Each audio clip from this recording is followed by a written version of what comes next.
In the late summer of 2003, Charles Benton, a wiry turkey hunter from Broken Bow, Oklahoma, decided to spend a weekend in the woods near Hochatown.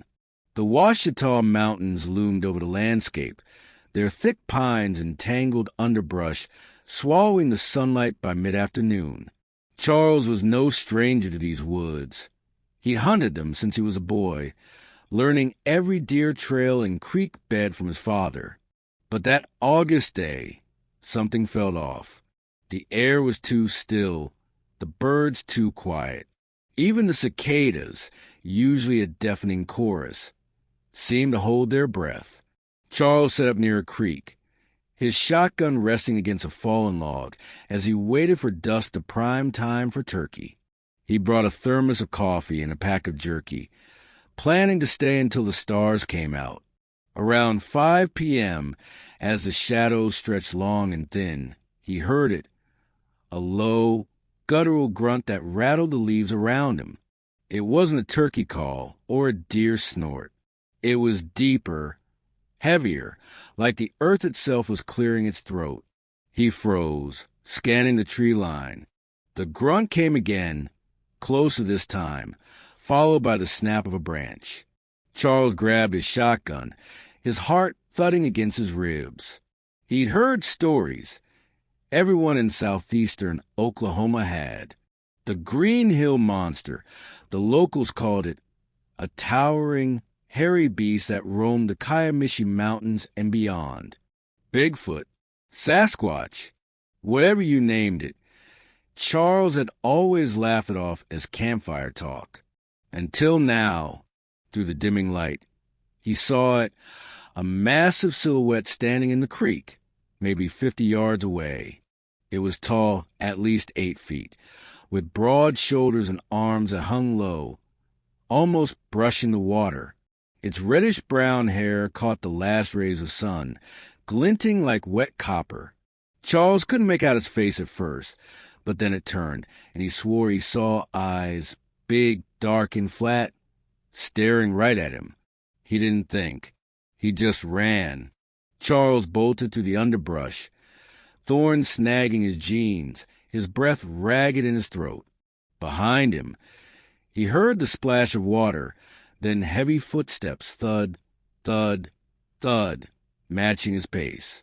He didn't dare look back. The woods blurred around him as he sprinted toward his truck parked a half-mile away on a dirt road. The footsteps stopped after a minute, but the silence that followed was worse. It pressed against his ears, thick and unnatural. When he reached the truck, he threw himself inside, slamming the door and fumbling with the keys. His hands shook so badly he dropped them twice before starting the engine. As he peeled out, gravel spitting under the tires, he glanced in the rear-view mirror. Nothing, just trees and darkness. But he couldn't shake the feeling that those eyes were still watching. Charles didn't tell anyone about it for weeks. He went back to his job at the lumber mill, kept his head down, and tried to forget. But the nightmares wouldn't let him. He'd wake up sweating, hearing that grunt, seeing that hulking shape in the creek. Finally, he confided in his cousin Ray, who'd grown up hearing the same Bigfoot tales. "You're not crazy," Ray said, over beers at the VFW hall. "My buddy saw something like that near Tallahena back in '98. Said it threw a rock at his camper. And you know about the Hanobias sightings, right? Folks been seeing that thing for years." Charles nodded, though it didn't ease the knot in his gut. Hanobias, a tiny town deeper in the Kiamishi Range, was Bigfoot Central in Oklahoma. Every fall, they held a festival to celebrate the creature, drawing hunters, researchers, and curious tourists. Charles had never gone, thought it was a gimmick. Now he wasn't so sure. A month later, Ray convinced him to go back to the woods. "We'll take my rifle," Ray said.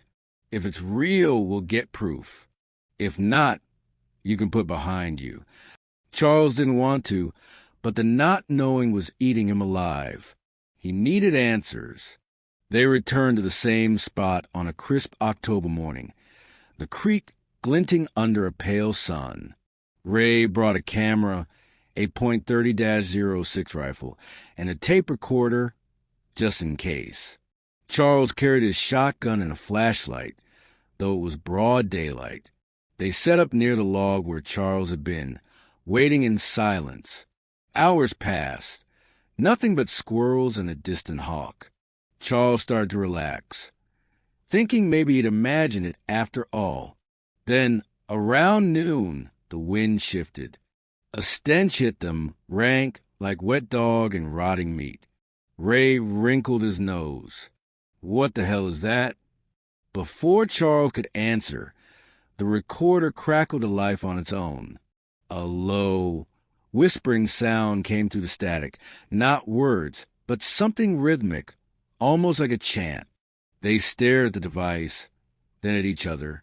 "Turn it off," Charles hissed. Ray fumbled with the buttons, but the whispering grew louder, echoing through the trees.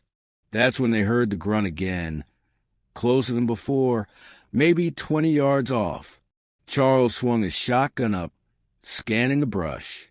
Ray grabbed the rifle, his hands trembling. "There!"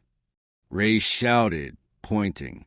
Across the creek, a shadow moved, huge, upright, weaving between the pines. It wasn't as clear as Charles's first sighting, but it was there, no question. Ray snapped a photo. The cameras clicked loud in the stillness.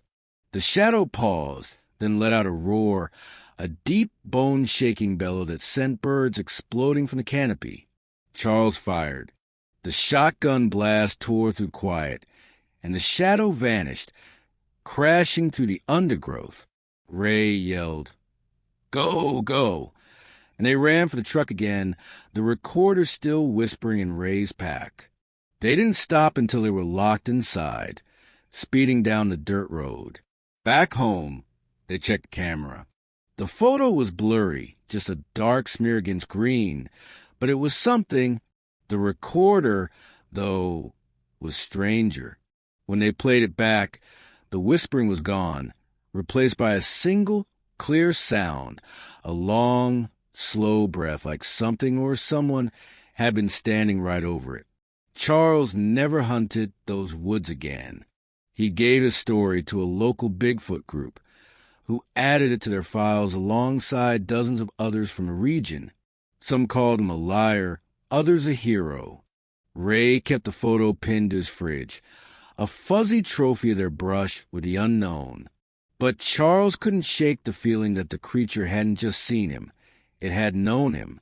And in the quiet nights, when the wind rattled his windows, he swore he could still hear that whisper calling from the dark.